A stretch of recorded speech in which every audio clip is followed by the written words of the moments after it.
Baru setelah Ratna menemukan sebuah rumah jagal dan pabrik daging di dasar sumur, ia benar-benar menyadari kenyataan yang mengejutkan.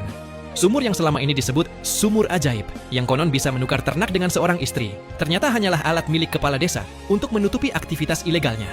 Belum lama ini, kakak laki-laki Ratna bahkan sempat mendandaninya seperti seekor anjing, lalu melemparkannya ke dalam sumur. Tujuannya bukan untuk menukarnya, melainkan untuk menyelidiki rahasia di balik sumur tersebut. Begitu Ratna jatuh ke dalam, ia menemukan bahwa dasar sumur terhubung dengan sebuah gua besar yang dipenuhi darah.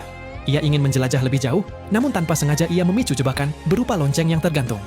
Hanya dalam sekejap, dua penduduk desa datang setelah mendengar suara itu. Mereka mengira ada ternak lain yang baru saja dilempar ke bawah dan bersiap membawanya untuk disembelih. Dalam kepanikan, Ratna segera bersembunyi di dalam kulit anjing yang ia kenakan, membuat para penduduk desa salah mengira bahwa ia hanyalah hewan.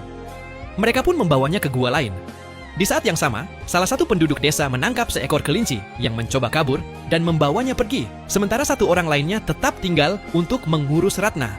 Dalam situasi berbahaya, Ratna mengambil belati dan menyerang penduduk desa tersebut hingga tidak berdaya. Ia pun berhasil melarikan diri, sekaligus menyadari bahwa tempat itu benar-benar sebuah rumah jagal. Semua ternak yang dilempar ke dalam sumur oleh penduduk desa ternyata dikirim ke sana untuk disembelih, lalu dagingnya diolah menjadi daging kering. Saat itulah Ratna mencium aroma bunga yang sangat kuat. Ia menoleh dan melihat seekor domba sedang memakan bunga-bunga tersebut. Seketika, ia teringat kata-kata kakaknya. Rahasia sumur itu mungkin berkaitan dengan bunga tersebut. Ia juga teringat bahwa kepala desa memerintahkan penduduk untuk menanam bunga itu, karena hanya ternak yang diberi makan bunga tersebut yang bisa digunakan dalam pertukaran. Dilanda rasa penasaran, Ratna mencoba mencium bunga tersebut. Namun detik berikutnya, ia langsung kehilangan kesadaran dan pingsan.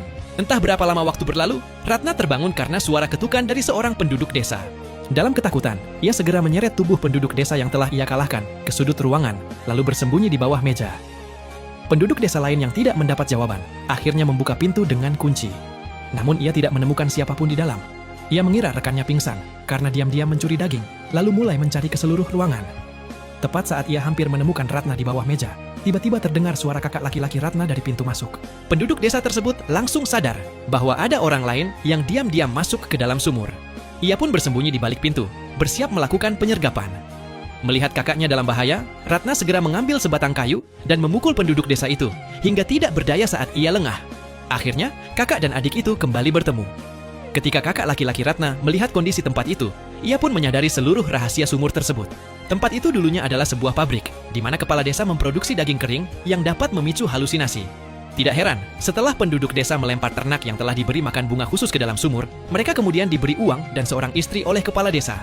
Namun, belum sempat mereka merencanakan pelarian, terdengar teriakan dari gua lain yang meminta barang segera